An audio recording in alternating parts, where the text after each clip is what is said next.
Hello, my name is Sijilin, and today I'm going to talk about discussion of participatory culture and its influence in education based on Dr. Jenkins and Dr. Black's article.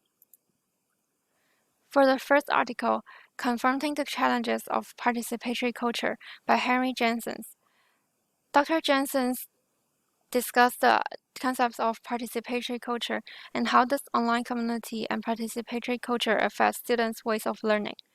He provides a few examples of learning from online games and websites, such as creating fan websites for Harry Potter. This shows a new way to learn from outside of school. Dr. Jenkins also defined participatory culture, that it shares creation and skills formally or informally when having social connection with others and has low barrier to artistic expression and civic engagement.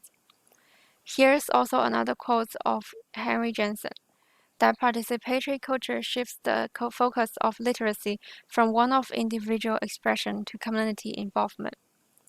Also, Dr. Jensen believes that students can learn through four parts of participatory culture.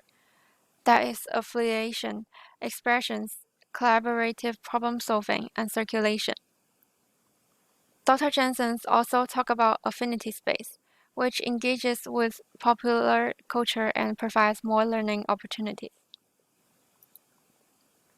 The second article is Online Fan Fiction, Global Identities and Imaginations by Rebecca Black. Dr. Black discussed how does the network society affect language learners. Network society is the emergence of new social political structure, which includes online communities and participatory culture as well. Dr. Black conducts research on English language learner with online fan fiction, based on Dr. Jenkins and other scholars' idea. The research results in English language learners have improvements in English skills and leverage of their own cultural knowledge. It helps remain their own culture when learning Western culture and language skills. English language learners also learn multiple language skills besides English from online community, such as French when using online community. It also develops their imagination skills.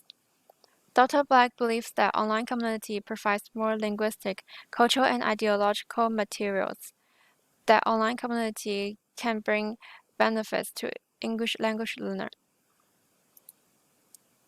After reading the two articles, I found the differences between Jenkins and Black's article, that Dr. Jenkins is more focusing on literacy and discussion of participatory culture. He introduced and defined and shared ideas of participatory culture instead of conducting a research. But Dr. Black, her academic work studies the theory of participatory culture instead of discussing the idea of participatory culture.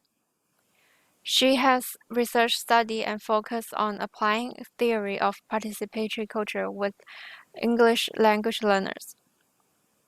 She concludes that online community and participatory culture are good for English language learners to develop academic skills and cultural practices. After reading the two articles, I think Dr. Jenkins' idea creates a detailed introduction of participatory culture, that I also learned a lot of new ideas of participatory culture from his article. I think his introduction also creates new concepts in education, and I think many scholars are going to develop educational methods based on his idea. For Dr. Black's research, because I'm also an English language learner, I have similar ideas with Dr. Black's when making connection with his research with my own experience, so I agree most of the conclusion in her article.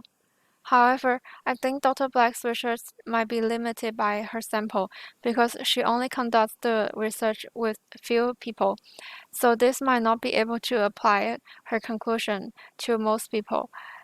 And I think more research is needed to prove that her conclusion is valid to most people, that online community can bring benefits to English learner. This is my reference. And this is the end of my presentation. Thank you.